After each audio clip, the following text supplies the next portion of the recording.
అవినీతిమయంతో పాటు మన ఈ మధ్యకాలంలో కాంగ్రెస్ పార్టీ గురించి కాంగ్రెస్ పార్టీ అంటే కరప్షన్, కాంగ్రెస్ పార్టీ అంటే కలెక్షన్ అని మాట్లాడుకుంటున్నాం. కానీ కాంగ్రెస్ పార్టీ అంటే క్రైమ్ అని కూడా మాట్లాడుకోవాలి.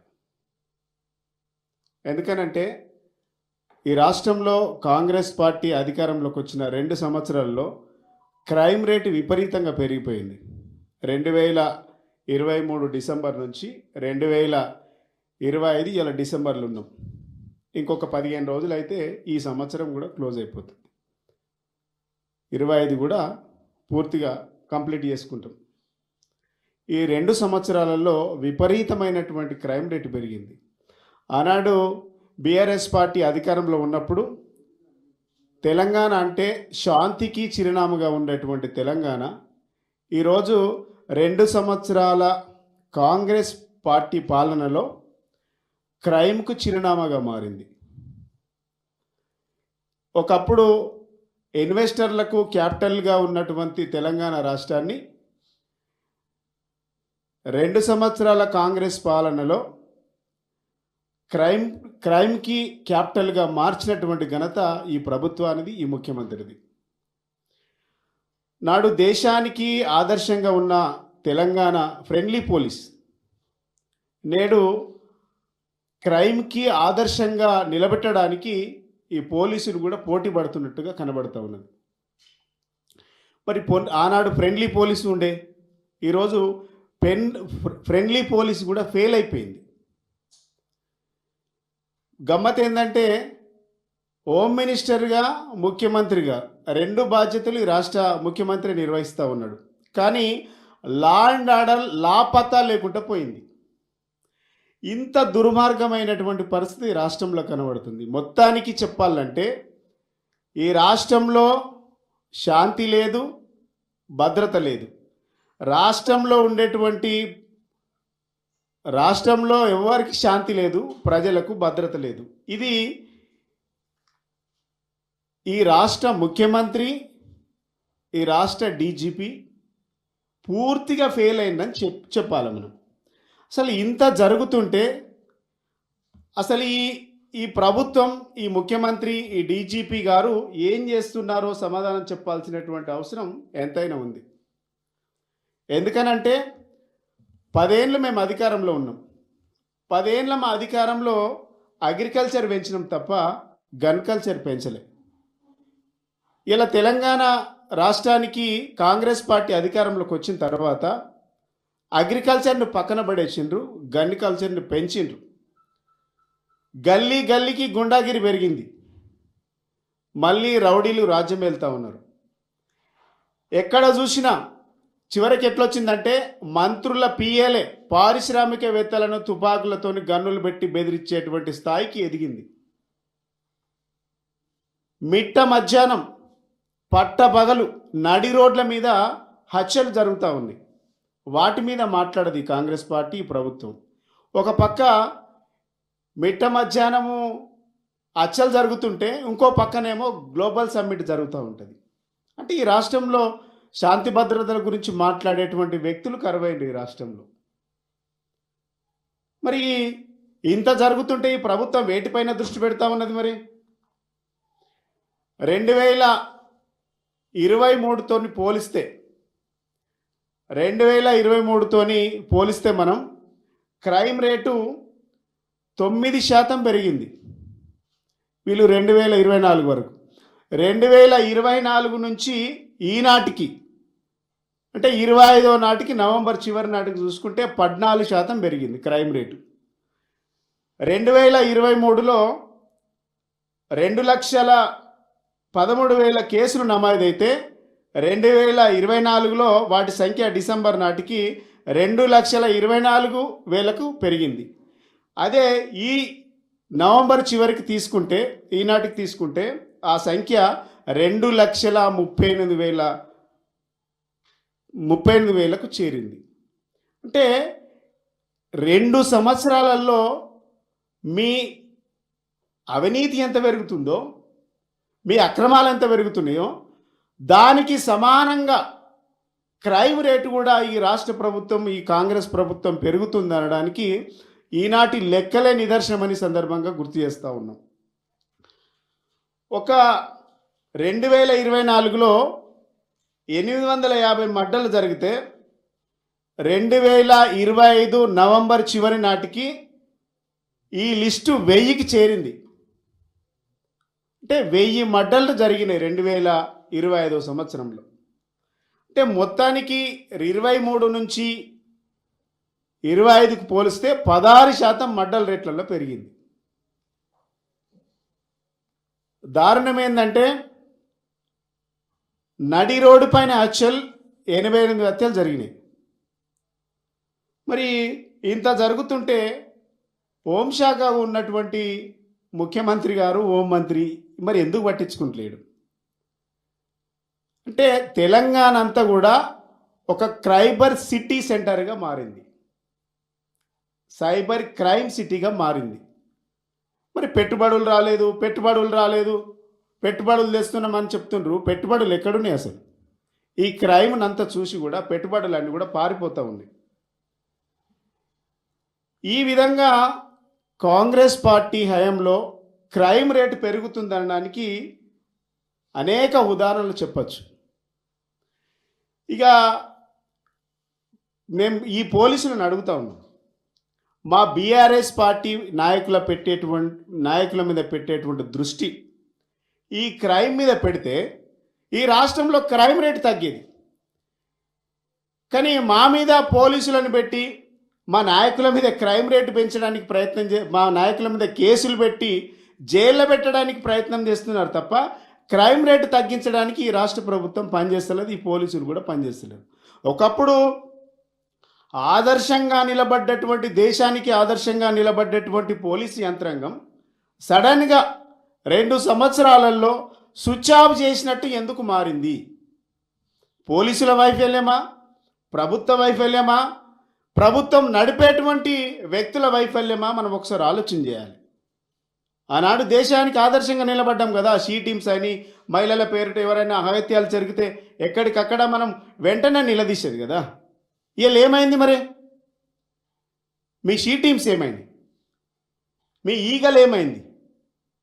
చివరికి ఏమైందంటే మత్తులో యువతంతా, హైదరాబాద్లో మత్తులంతా తూలాడుతుంటే లక్షల కోట్ల విలువ చేసేటువంటి డ్రగ్స్ పక్క రాష్ట్రంలో ఉన్నటువంటి మహారాష్ట్ర పోలీసులు వచ్చి పట్టుకున్నంత వరకు కూడా ఈ ప్రభుత్వానికి సోయలేదు.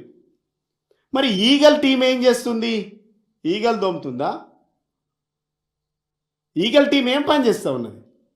ముఖ్యమంత్రి చెప్పింది వినడం తప్ప ఈగల్ టీం ఏం పని చేయట్లేదని దీంతో అర్థమైపోయింది. టీఆర్ఎస్ వాళ్ళ మీద కేసులు పెట్టాలి, సోషల్ మీడియాలో ఎవరైనా పోస్టులు పెడితే కేసులు పెట్టాలి, వాళ్ళని అరెస్ట్మెంట్ చేయాలి.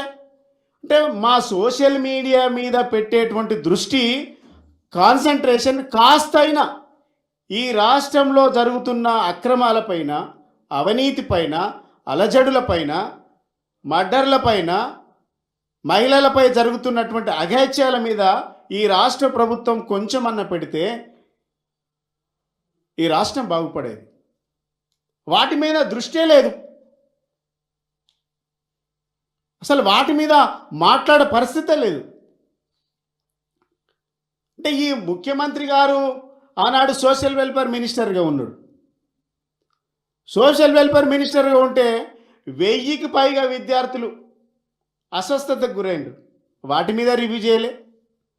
అనేక సార్లు ధర్నాలు చేసినాం, అనేక సార్లు రాస్తారోకలు చేసినాం. చివరకు ఈ ప్రభుత్వం దిగొస్తలేదని చెప్పేసి గురుకుల బాట పట్టినాం. అప్పుడైనా కళ్ళు తెరుస్తాను. గురుకుల బాట పడితే కాంగ్రెస్ పార్టీకి భయం పుట్టుకొని ఎక్కడికక్కడ మమ్మల్ని అరెస్ట్ చేసే ప్రయత్నం చేసింది. గురుకుల సోషల్ వెల్ఫేర్ సంక్షేమ శాఖగా మంత్రిగా ఉన్నప్పుడు 1000కి పైగా విద్యార్థులు చనిపోయినారు. ఇలా హోంశాఖ మంత్రిగా పనిచేస్తూ ఉన్నాడు. హోంశాఖ కూడా 1000కి పైగా ఓన్లీ మర్డర్లే 1000కి పైగా మర్డర్లు జరిగినాయి. ఇక మాలభంగాలు, హత్యలు, మహిళలపైన అత్యాచారాలు అవన్నీ ఇంకా వేరు. అరే రాష్ట్రాన్ని వల్లకాడుగా మారుస్తుంది కాంగ్రెస్ పార్టీ. పచ్చని తెలంగాణలో సిచ్చు పెట్టి క్రైమ్ తెలంగాణగా మార్చింది 2 ఏళ్లలో కాంగ్రెస్ పార్టీ. ఎక్కడికక్కడ ఎస్సీ ఎస్టీ కమిషన్లో ఒక గతంలో 90% కేసులు మొత్తం క్లియర్ చేసేసినాం మేము. ఇలా వాటిని కూడా పట్టించుకున్నటువంటి పరిస్థితి లేదు. ఇలా మా టీఆర్ఎస్ పార్టీ నాయకులపైన దాడులు, మా కార్యకర్తలపైన దాడులు, మొన్న ఎన్నికలలో కూడా దాడులు చేస్తున్నారు కదా. ఏం చేస్తుంది ఈ ప్రభుత్వం? ఒక మా పైన తప్ప దృష్టి మీకు అసలు ప్రజలపైన లేదు, మీ సమస్యలపైన లేదు, మీ శాఖలపైన లేదు. శాఖల నిర్వహిస్తున్నటువంటి సమస్యలు కూడా తెలుసుకునేంత పని లేదు. మీరు ఎలా బిజీగా ఉన్నారు? ఫుట్బాల్ ఆటలో బిజీగా ఉన్నారు, సమ్మిట్లు పెట్టడంలో బిజీగా ఉన్నారు. ఏఐ సమ్మిటు, గ్లోబల్ సమ్మిటు, ఇవి కదా. ఇవి ఎవరికి కావాలి? ప్రజలకు. ప్రజలు మిమ్మల్ని పెట్టి మిమ్మల్ని ఎన్నుకున్నది సమ్మిట్లు పెట్టుకొని సంబరాలు చేసుకోమనే. 2 రోజులు సమ్మిట్ పెట్టిండు, గ్లోబల్ సమ్మిట్. గోబెల్స్ ప్రచారం చేసుకున్నారు. వాటి వల్ల మాకేం ఒరిగింది? ప్రజలకు ఒరిగింది ఏంది? 6 గ్యారెంటీలు ఎగబెట్టిండ్రు. 822 మంది రైతులు చచ్చిపోయినరు, 175 మంది ఆటో కార్మికులు చచ్చిపోయినరు, 116 మంది విద్యార్థులు చనిపోయినరు. నిన్నగాక మొన్న హైదరాబాదు కూతవేటు దూరంలో, ఎంత దుర్మార్గం అంటే కూతవేటు దూరంలో షామిరిపేటలో బీసీ వెల్ఫేర్లో చదువుతున్నటువంటి విద్యార్థులకు బాత్రూమ్లు కడిగేటువంటి బ్రష్లతోని మాకు వంట పాత్రలు దోముతా ఉన్నారు, దానివల్ల మేము సిక్ అవుతున్నామని చెప్పి పోలీస్ స్టేషన్లో మీ ప్రభుత్వం మీద కంప్లైంట్ ఇచ్చారు. ఇప్పటి వరకు రివ్యూ జరిగిందా మీ ప్రభుత్వం? ఇప్పటి వరకు యాక్షన్ తీసుకున్నారా? బాగలింగంపల్లిలో విద్యార్థుల మైనార్టీ గురుకులాల్లో చదువుతున్నటువంటి అమ్మాయిలు 40 మంది అమ్మాయిలు అస్వస్థకు గురై కింగ్కోటి హాస్పిటల్లో ఒక 20 మంది, 10 మంది ఏమో నీలపూర్ హాస్పిటల్లో జాయిన్ చేసిండ్రు. మీ ప్రభుత్వానికి, మీ మంత్రికి, మీ మీ మీ ఎడ్యుకేషన్ శాఖ మంత్రికి మీరే ఉన్నారు, హోంశాఖ మంత్రి మీరే ఉన్నారు, సోషల్ వెల్ఫేర్ మంత్రి ఏడున్నాడో తెలియదు. ఇప్పటి వరకు దిక్కు దివాన్ లేదు. ప్రధాన ప్రతిపక్ష పార్టీగా మేము వెళ్ళి, మా హరీష్ రావు గారి నాయకత్వంలో మేము వెళ్ళి కింగ్కోటి హాస్పిటల్ను పరామర్శించి విద్యార్థుల తల్లిదండ్రులకు ధైర్యం చెప్పి వచ్చినాం కదా.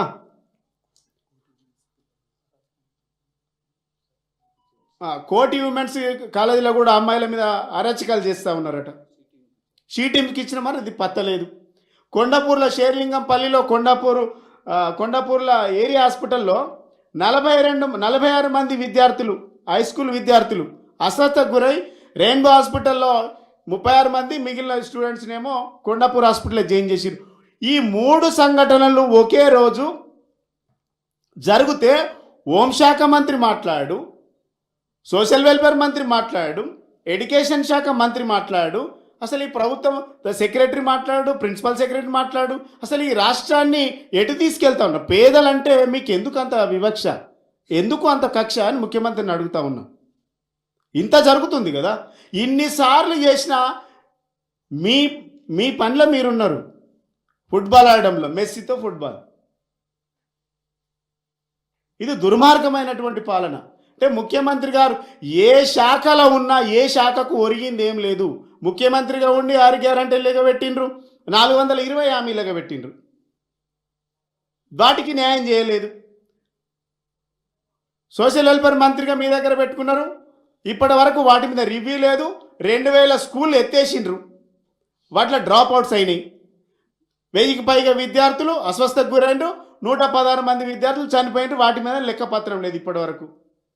ఇప్పటి వరకు ఇంటర్మీడియట్ పిల్లలకు సిలబస్ బుక్స్ ఇవ్వలేదు, వాళ్ళకి రగ్స్ లేవు, డ్రెస్సులు లేవు, అక్కడ కూడా మీరు ఫెయిల్ అయినరు.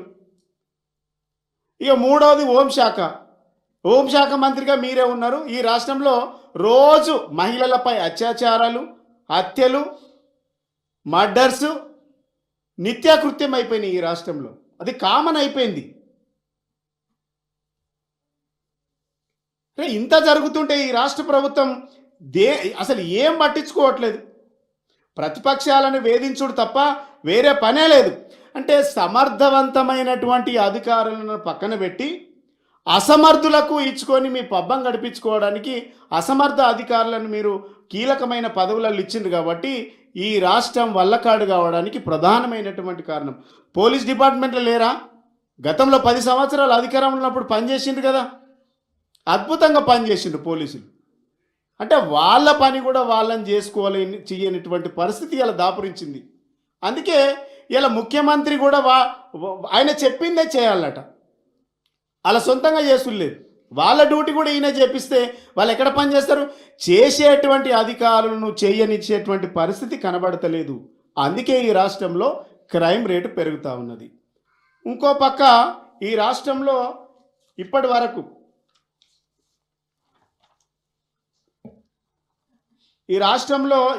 అంటే ఈ సంవత్సరంలో 2025లో మర్డర్స్ ఆన్ రోడ్డు మీద జరిగినటువంటి హత్యలు 88 హత్యలు.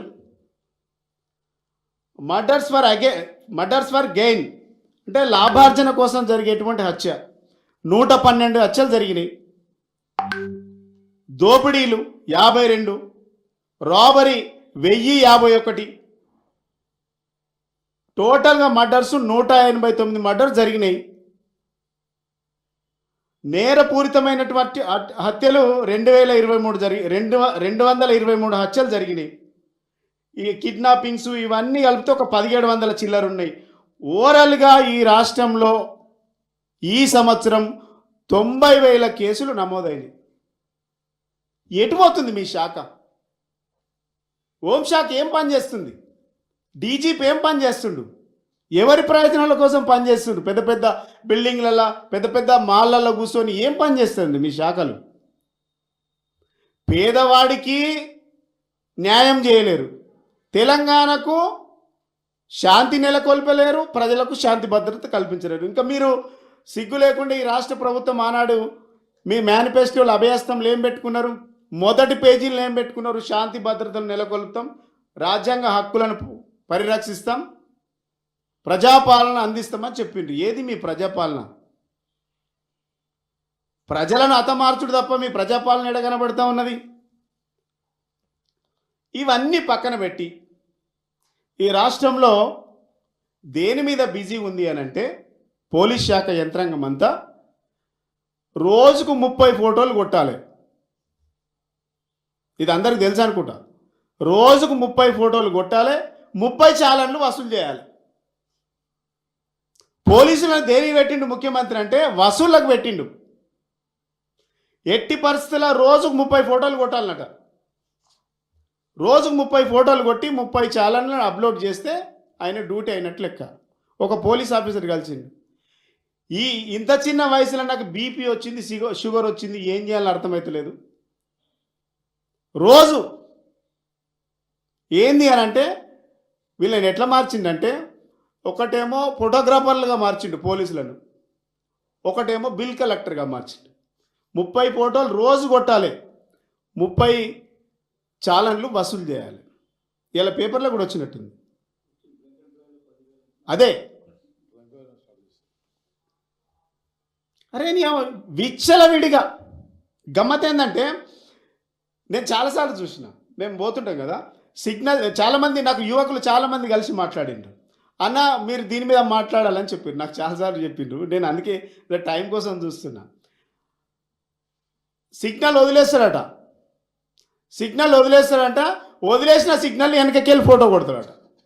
దానికి jumping channel, signal jumping channel. ఇంకోటి యూటర్న్ తీసుకోవడానికి ఏంది రోడ్ డివైడర్ పెట్టిండ్రు. వాటికి ఏం చేసారు, కొంచెం దూరం కాగానే రాంగ్ సిగ్నల్ పోయినాం అనేసి, రాంగ్ రూట్ పోయినాం అనేసి దానికి రాస్తారట. ఇక నంబర్ ప్లేట్లు చిన్నవి పెద్దవి, గవర్నమెంట్ ఇచ్చినటువంటి జీవో ప్రకారం పెద్ద నంబర్లు పెట్టుకోవాలి. చాలామంది అవస్థలు పడుతున్నారు సామాన్యులు. ఇది సామాన్యుల ఇష్యూ, పేదవాడి ఇష్యూ, స్టూడెంట్స్ ఇష్యూ, ఇది యువకుల ఇష్యూ. ప్రభుత్వము నిజంగా చేయదలుచుకుంటే, చిత్తశుద్ధిగా చేయదలుచుకుంటే వాటి కోసం మంచి ప్రోగ్రాం పెట్టాలి, కొంత టైం ఇవ్వాలి. కొంచెం టైం ఇచ్చి మీరు పలానా టైం వరకు ఖచ్చితంగా గవర్నమెంట్ అలాట్ చేసినటువంటి సిస్టంలో మీరు నంబర్ పెట్టుకోవాలని చెప్పాలి. వాటికి 100,000 ఇక కొట్టి, వాటికి ఏం చేస్తున్నారు, సైజ్ చిన్న ఉందని చెప్పేసి ఫోటో కొట్టి రోజు కొడతారు ఒక్కొక్క నంబర్కు. నాకు తెలిసిన వాళ్ళదే దాదాపుగా రోజు ఒకసారి నంబర్ కొట్టి పంపిండ్రు, వారంలో 3 సార్లు. ఇంకా గమ్మత్ ఏంటంటే కాలనీలో పార్కింగ్ చేసుకుంటాం. ఇవన్నీ నాకు వచ్చిన ఫీడ్బ్యాక్ చెప్తా ఉన్నా. కాలనీలో ఇంటి ముంగట కారు పెట్టుకుంటాం. ఇంటి మనం అందరం బాధితులమే. ఇంటి ముంగటకు వచ్చి వాడు రోడ్డు మీద ఉన్నటువంటి కారుకు, కాలనీలో ఉన్న కారుకు ఫోటో కొట్టి ఇంటికి పంపిస్తుంది. మీరు చేయాల్సిన పని ఏంది, మీరు చేస్తున్న పని ఏంది అసలు? ఇంకోటి ఏంటంటే ఇది అంతా జరుగుతుంటే ఆఫీస్ టైమింగ్కు చాలామంది అధికారులు, రకరకాల ఆఫీసులలో పనిచేసేటువంటి వ్యక్తులు పొద్దున్న లేస్తే 9 గంటలు, 8:30, 9 గంటలకు అందరు రోడ్ల మీదకి వస్తాం డ్యూటీల కోసం. వాళ్ళందరూ ట్రాఫిక్లో ఎక్కడికక్కడ ఆగిపోతే వీళ్ళకు వచ్చినటువంటి రూల్స్ మాత్రం ఫోటోలు కొట్టాలి, ఆపాలి, చాలాన్లు కొట్టాలి. పొద్దున సాయంత్రం ఎంత బిజీ ఉంటుంది రోడ్లు. ఒక్కరన్నా ఏం పని చేయాలి అసలు? గవర్నమెంట్కు దశ ఉన్నదా? ఒకప్పుడు నాకు ఇంకా ఇది కూడా చెప్పిండ్రు కొంతమంది యువకులు, అన్న డ్రంక్ అండ్ డ్రైవ్ ఇంతకుముందు గతంలో సాయంత్రమే ఉండదు, ఇలా 24 గంటలు ఉంటుంది అంటున్నారు. దీనివల్ల ఏమొస్తుంది? లాభాలు వస్తున్నాయి, పైసలు వస్తున్నాయి. ఇంకా అది ఎట్లా అంటే గమ్మత్ ఏంటంటే పబ్బు పక్కనే పెడతాడు పికెటింగ్, హోటల్ పక్కనే, బార్ అండ్ రెస్టారెంట్ పక్కనే, వైన్స్ పక్కనే. అరే నీకు నిజంగానే మీకు మనుషుల ప్రాణాలు కాపాడాలనేటువంటి, మేము డ్రంక్ అండ్ డ్రైవ్ పెట్టుకున్న దాంట్లో వ్యతిరేకం కాదు. నిజంగానే మీరు మనుషుల ప్రాణాలను కాపాడాలనుకుంటే, ఆరోగ్య తెలంగాణ చేయాలనుకుంటే వానికే చెప్పచ్చు కదా మూసివేయమని. మీది ఎట్లుందంటే ఎక్సైజ్ శాఖకేమో తాగుబోతులను చేయమనేమో పెంచుతుండ్రు, ఎక్సైజ్ శాఖకి ఏం చేస్తుండ్రు అంటే టార్గెట్ ఇస్తుండ్రు. మీకు ఇక్కడ పోలీస్ శాఖకు వచ్చి ఏం చేస్తున్నారు అంటే తాగిన వాళ్ళకు ఊదుమని చెప్పి ఫైన్లు కట్టిస్తారు, వీళ్ళకి టార్గెట్ ఇస్తారు. ఎక్సైజ్ శాఖకు మీరు తాగాలనేసేమో వాళ్ళకి టార్గెట్ ఇస్తారు, తాగిపియాలనేసి టార్గెట్ ఇస్తుండ్రు. ఎక్సైజ్ అమ్మకాలు పెరగాలని టార్గెట్ ఇస్తుండ్రు. ఇక్కడ తాగిన వాళ్ళకు ఊదుమని చెప్పి ఇక్కడ కూడా చాలన్లు వసూలు చేయాలనేసి ఇక్కడ కూడా టార్గెట్లు ఇస్తుండ్రు. ఒకే ప్రభుత్వం 2 విధానాలు కొనసాగిస్తుంది అంటే ఇది ప్రభుత్వమా ఏంది? సర్కస్ నడుపుతుందరా? సర్కారు నడుపుతుండ్రా? ఒకే ప్రభుత్వంలో 2 విధాలు. మీకు నిజంగానే అంత ప్రేమ ఉంటే మీరు ఏం చేయాలి? వైన్ షాప్లకు వెళ్ళి అరే అమ్మద్రమా అని చెప్పండి, వైన్స్ను బంద్ చేయండి. మీరు వైన్స్ అమ్మకుండా వైన్స్ పక్కకే పికెటింగ్ పెట్టి తీసుకుని రాసుడు. దీనివల్ల సామాన్యులు చాలా ఇబ్బంది పడుతూ ఉన్నారు. ఇటు చాలన్లతోని, ఇటు మీరు చేస్తున్నటువంటి ఎక్కడికక్కడ ఆపి ఫైన్లకు విపరీతమైనటువంటి చాలన్లు రాస్తూ ఉన్నారు.